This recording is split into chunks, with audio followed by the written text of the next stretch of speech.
Ladies and gentlemen, this is Rex and this is Legend Summarize Arthur's Knights by the channel of Sarcastic production. There's roughly 1,000 years of knights' tales of various kinds, so obviously this isn't all of them, but have a quick highlight reel of some of the wacky exploits our chivalrous heroes got up to back in ye olden days. Yeah. I heard of this, I don't know, Arthur's Knight, Lancelot, this and that, I don't know. So apparently, somebody wrote things about Arthur and their knights, I guess. Is this around the time where King Arthur was a thing there? Or is this, just somebody, later on came up with some kind of stories and novels like this? Who the hell knows? But yeah. Lancelot and Dolorous God, Percival and Firefizz, I don't know how the... Galahad, the uncrowned king, Danadan, aka Lancelot wears a dress, Gawain and the Green Knight. Yeah, I know what this is, so it's gonna be really fun because I literally have no idea what this is gonna be about. I've never heard of any details about any of these Arthur's Knight, Lancelot. I just heard the name Lancelot a lot, but that's it. Yeah. Remember, if you like my Ricks, don't forget to like, subscribe, check out the Ricks, and there's a link in the description, check out the cards of the different playlists, check out the end cards, and yeah, let's do this one. I've already talked about how King Arthur is so interesting because even though everyone kind of has a feel for the mythos, it's actually a huge pain in the butt to find anything concrete about it. Who's who, what's what, who's related to who and how are all things that tend to fluctuate from writer to writer, and over the centuries the focus got moved off of Arthur himself and onto his knights. And he had a lot of knights. There's no way we can talk about all of them today, but let's take a hot minute to talk about some of the wackier or well-known knights and some of their representative tales in the greater Arthurian mythos.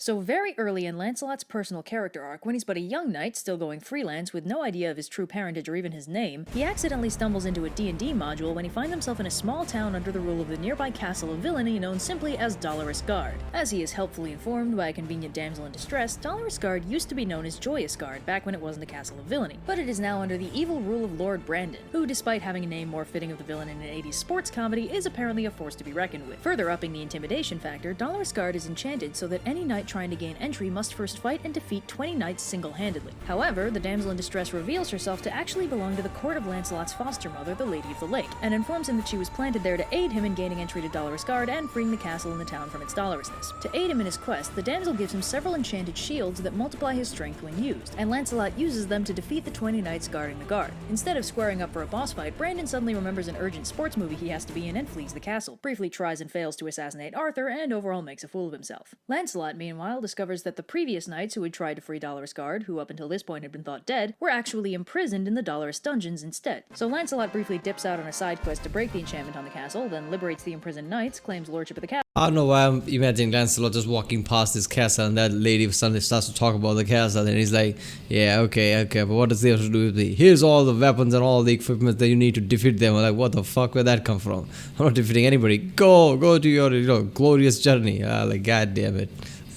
Castle and renames it Joyous Guard. As his quest reward, the damsel leads him to a tomb by the castle and tells him that only the person who freed Dolorous Guard could open it, and it has the name and lineage of that person inscribed on the underside of the lid. Lancelot cracks that sucker open, learns his name and his status as a lost French prince, and also that this is his tomb and he'll have to be buried here when he dies eventually. This is also the castle where he hides Guinevere after the whole affair. Okay, is that...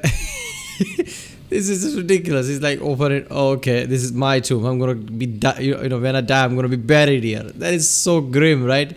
I get it. This is all about prophecy and bullshit like that. But imagine, standing there, somebody tells you this has, your name and lineage written on it because that's the prophecy. You open, your name is written there. It's just like when you die, you're gonna be buried here. It's just effed up, man. Lancelot cracks that sucker open, learns his name and his status as a lost French prince, and also that this is his tomb and he'll have to be buried here when he dies eventually. This is also the castle where he hides Guinevere after the whole affair thing gets exposed, at which point it gets renamed back to Dolorous Guard, because that's what happens when you live long enough to see yourself become the villain. We talked briefly about Percival back in the original Arthur video. He was the OG Grail Knight before Galahad was introduced to the mythos and had a large number of adventures on his way to find the Grail and heal the Fisher King. This particular story begins when Percival is embroiled in the Grail quest, and he stumbles upon a mysterious knight named Feraphis leading 25 Moorish and Saracen armies. Feraphis is an African prince from the fictional kingdom of Zazimag, and he's basically doing the generic knightly thing of questing around for honor and glory. He's hoping to bring glory specifically to his queen Secondile, who gifted him with some swanky decked out armor and an asbestos shield of all things. Anyway, Anyway, questing knights apparently work by Pokemon rules because as soon as Parzival and Ferrophys make eye contact, they immediately square up to duel. So Parzival and Ferrophys joust for a bit, and then they get off their horses and start smacking each other around with their swords, and they're pretty much evenly matched, with Ferrophys being maybe just a little bit stronger than Parzival. But just when it looks like Parzival might lose, he remembers his lovely unpronounceable wife, Conduiramer, and gets a major boost from the power of love. Parzival breaks his sword over Ferrophys' head before dramatically collapsing, but lucky for Parzival, Ferrophys is honorable to a fault and refuses to battle an unarmed opponent. So they call the duel off and chill for a while, and when they start talking about their family lines, it turns out they're actually half-brothers, their father being the wandering knight Gamarad. So that's cool. When they take off the helmets, it turns out they look really similar, with one major difference. Ferrophys is biracial, but apparently the author of the poem didn't quite understand what that means, so Ferrophys has black and white skin. Vitiligo? Maybe? Anyway, Ferrophys... There you go. Racism's all right there. This is ridiculous. So they basically start to fight each other, jousting and whatever shit like that. And in the end, there's, wait a bit, we are brothers in the end. Look at that. I'm biracial, so I'm literally white and black mixed in one face, I guess. That's biracial. Joins Parzival on the Grail quest, briefly wows the court of King Arthur with his swanky crystal-covered armor, and eventually converts to Christianity because his status as a pagan worshipper of Jupiter meant he couldn't actually see the Grail, which kinda bummed him out. I've mentioned how Arthur kind of got eclipsed in his own mythos due to the sheer volume of quirky knights and quests writers could focus on instead, but that doesn't mean he was irrelevant by any means. For instance, one knight makes his memorable entrance to the mythos by conquering a huge chunk of land, 30 kingdoms to be precise, and actually threatening Arthur's status as king through sheer military might. The knight, whose name is Galahad, is called the Uncrowned King because he refuses to accept a crown until he conquers Arthur's kingdom, which in this story is called Logres. He is also, by all accounts, an actually good king and is fairly well liked by his subjects, which is neat, and also not good for Arthur. Now, Galahad is menacing. Well, if he's conquering lands, he doesn't have to be good king. As far as he's conquering land and, basically looting resources for his people are going to be fine and happy with him. That's the thing about, rulers of the past. Even if you don't know how to govern or do anything, or if you're good or not, if you're good at conquering and just, shower your kingdom and your people with all the looted money, yeah, you are considered a great king, I guess. His mother was a giantess, and it shows. He's huge and intimidating, and is having no problem overpowering Arthur's forces at every turn. But he's also utterly smitten with Lancelot, and after being dazzled by Lancelot's impressive battlefield prowess, he actually surrenders in exchange for becoming Lancelot's friend. The presence or absence of big rainbow air quotes around that friend is a matter of furious academic debate. Regardless of whether or not Lancelot and Galahad have more bro or more ro in their bromance, they are very close, join the round table at the same time, and Galahad actually helps set up Lancelot and Guinevere together, which, wasn't the best thing for Camelot in the long run, but, points for the bro move, I guess. Yeah. Galahad got largely written out of the mythos in the 15th century when Thomas Malory basically left him out of his rewrites, but he does make a cameo in Malory's Le Morte d'Arthur during the wacky exploits of Sir Dinadan, a knight predominantly known for being neither a lover nor a fighter, who thinks courtly love is dumb, fighting for sport is lame, and it's much more entertaining to prank his fellow knights at the table round and be an overall swell guy with a great sense of humor. During a friendly tournament that Dinadan is doing really well in, much to everyone's consternation, Dinadan pokes fun of the ever-serious Galahad by comparing him to a wolf and suggesting he eat a huge fish in order to prove he isn't actually a wolf, because apparently both wolves and Galahad are well known for their hatred of fish. You probably had to be there for the joke to actually be funny. It's possible Lancelot takes this joke badly, because in their next duel, Lancelot disguises himself, apparently very convincingly, as a girl, unhorses Dinadan while on foot, stuffs him in a dress, and parades him around the banquet hall, which everyone thinks is hilarious, especially Dinadan. It's a weird day. Side note, in just about every modern interpretation, Dinadan has... Here's one thing I'm being really confused about. Alright, Galahad and Lancelot feels really tight and not in the bro way, I guess, so far, because Lancelot also takes offense if somebody pranks Galahad, right? I mean, he just gets pissed off, and in the whatever before, she was describing about Galahad and Lancelot's, basically friendship. Obviously, she also implied that it's not really bro. But then in the end, Galahad also marries Lancelot with some other woman. So that's a bit confusing there. Like, okay, what's happening here? Are they bros? More than that. But then again, Galahad is the one who, married Lancelot with some other, girl or something.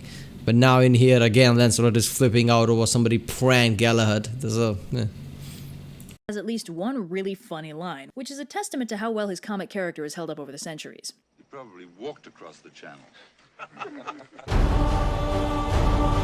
Sir Gawain is probably the most boring of Arthur's well-known knights. What is there to say about Gawain? He's not as strong as Lancelot, not as good as Galahad, not as evil as Mordred, just kind of not much of anything, really. He's generically chivalrous but not a paragon of virtue, and he spends most of his time not quite living up to the ideals put forward by Arthur. Gawain is largely known for one specific story, a poem called Gawain and the Green Knight, where Gawain demonstrates that it's okay not to be perfect as long as you're still trying. So the Round Table Gang is having a lovely Christmas dinner. Yeah, I guess it's like in any story. Not everybody has to have some awesome traits. Somebody should also represent the common people, I guess. This is one of those.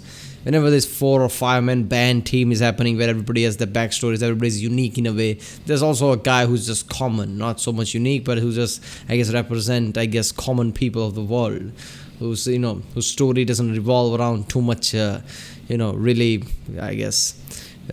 prophecy type of mentality, like he's prophesied to do something. No, he's just a common man, he's just getting by, I guess. He's fine. He's not too good, but he's not worse either. He's fine, something like that.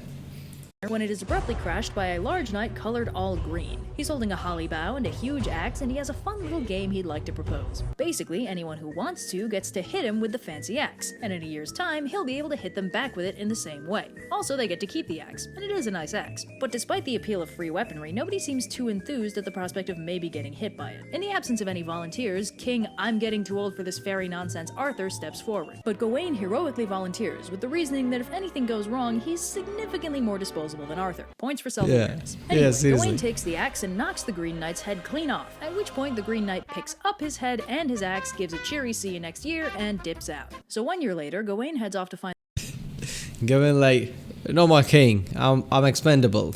Everybody knows that. Everybody who watching this story probably knows that I'm expendable.